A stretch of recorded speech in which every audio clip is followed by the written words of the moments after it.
గత 5 సంవత్సరాలుగా ఈ ప్రాజెక్టు మెయింటెనెన్స్ చేస్తున్నా ఈ రోజు ఈ ప్రమాదం వచ్చేదే కాదు. జగనన్న గారు గత 5 సంవత్సరాలుగా ముఖ్యమంత్రిగా ఉన్నారు. జగనన్న గారు రాజశేఖర రెడ్డి గారి ఆశయాలను నిలబెడుతున్నాను అంటున్నారు. కానీ సమాధానం చెప్పాల్సిన విషయం ఏమిటంటే రాజశేఖర రెడ్డి గారు 750 కోట్లు పెట్టి ఈ ప్రాజెక్టును కడితే మీరు కనీసం సంవత్సరానికో లేకపోతే 2-3 సంవత్సరాలకు ఒకసారో 2 కోట్లో 4 కోట్లో రిలీజ్ చేసినా ఈ మెయింటెనెన్స్ పనులు జరుగుతాయి. కానీ రాజశేఖర రెడ్డి గారు 700 కోట్లు పెట్టి ప్రాజెక్టు కడితే మీకు కనీసం ప్రాజెక్టు మెయింటైన్ చేసే ఇంగితం కూడా లేదు అంటే మరి మీరు రాజశేఖర రెడ్డి గారి ఆశయాలను ఎలా నిలబెడుతున్నారో వైసీపీ నాయకులు సమాధానం చెప్పాలి. రాజశేఖర రెడ్డి గారు ఎంతో చిత్తశుద్ధిగా జలయజ్ఞం తలపెడితే ఈ ప్రాజెక్టు సాధ్యమైంది.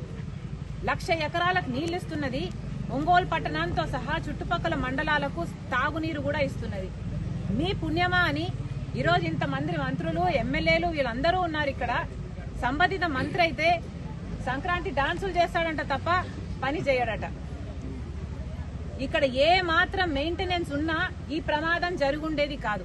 ఈరోజు ఒంగోలు పట్టణం సైతం మంచినీళ్లు రావటం లేదు. ఇక్కడ ఉన్న నాయకులు చెప్పిన మాట ప్రతిరోజు నీళ్లు ఇస్తామన్నారు ఒంగోలు పట్టణానికి. ఒక రోజు ఇచ్చింది లేదు. ఈరోజు కనీసం 2-3 రోజులకు ఒకసారి కూడా నీళ్లు రావట్లేదు. తాగడానికి నేను చెప్తున్నది తాగే నీరు, మంచి నీళ్ల కోసం కూడా ఇక్కట్లు పడుతున్నారు.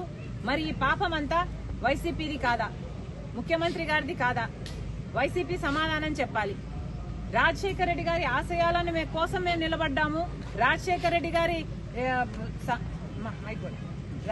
రెడ్డి గారి సంక్షేమ పాలన మేము అందిస్తున్నామని చెప్పుకుంటున్న మీరు కనీసం రాజశేఖర రెడ్డి గారు కట్టిన ప్రాజెక్టును మెయింటెనెన్స్ కూడా మీరు చేయకపోతే మీరు ఎలా వారసులు అవుతారు? మీరు ఎలా రాజశేఖర రెడ్డి గారి ఆశయాలు నిలబెడతారో మాకైతే అర్థం కావటం లేదు.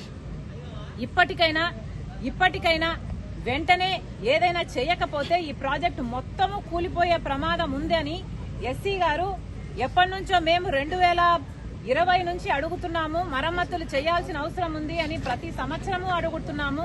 కానీ ప్రభుత్వం పట్టించుకోవట్లేదు అంటున్నారు.